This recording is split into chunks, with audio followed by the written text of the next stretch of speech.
My Special Forces infantry unit went to the border. The entire night sky was lit up with explosions, deafening explosions, as the Air Force and the artillery bombarded the village. We were going into a small village with the purpose of identifying and demolishing a tunnel that was going into Israel. We were only a few kilometers in. We weren't very deep in. We were trying to secure an area for these engineers to demolish the tunnels. We pulled out, and right after we pulled out, the Air Force came and demolished, obliterated almost the entire neighborhood that we were in. So you had your experience, Benzi, in 2014.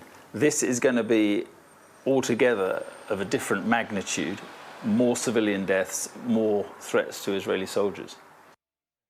I mean, it's already multiple orders of magnitude worse. I mean, something like 3 times as many Palestinians have already been killed through these bombing campaigns as there were killed in the entire 2014 war, and we haven't even began the ground invasion. Hamas is stronger. That's just a fact. Hamas is stronger, even though we fought them, and I believed during that fighting and with our sacrifice and all the destruction that we wrought in Gaza that we had dealt them a decisive blow. But that was just not true. Is it possible, do you think, to wipe out Hamas? The Israeli government has said after this appalling terror attack, we will wipe out Hamas. Is that possible? I think the only way, I think this government is incapable of doing it unless there is a dramatic, axiomatic shift in our approach towards Palestinians. We approach towards Palestinians, they can just be controlled.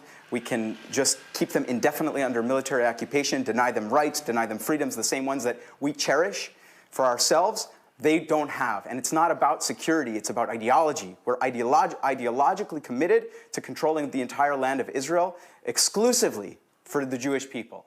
And but there will be many Israelis who simply want revenge on Hamas for this hideous attack. That will only strengthen them, even if we dismantle and are able to defeat the physical terrorist organization Hamas. We will be strengthening the idea of violent resistance, because the only way to defeat the idea of violent resistance is to create an alternative and to work towards an alternative, one that our government is fundamentally opposed to. So this government can't defeat Hamas. So you think it will, in effect, radicalize another generation of young Palestinians?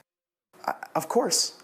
Of course. We're just killing them, and we don't provide any alternative. We're keeping them under a debilitating siege. They're running out of fuel. They're running out of drinking water. What do you think that, Hamas is a terrorist organization. They've already proven that they can murder babies, and we're saying it's on them to save the lives of the Palestinian infants in the NICU in the hospital. It's up to them. You think they care? They just murdered babies, and we're denying that we're creating this horrific human conditions. What do you think the people in Gaza are going to think about us after what we're doing now? We have to create an alternative. If we want to defeat Hamas, we have to turn the Palestinian public against them. But how do you do that? In the light of the terror attack, how do you do that? What is the process? Where is the process that doesn't include Hamas? Where is the process? Well, we have to we have to stop forcibly expelling Palestinians from their homes in villages throughout the West Bank. We have to crack down on settler violence, and we have to say out loud that we're committed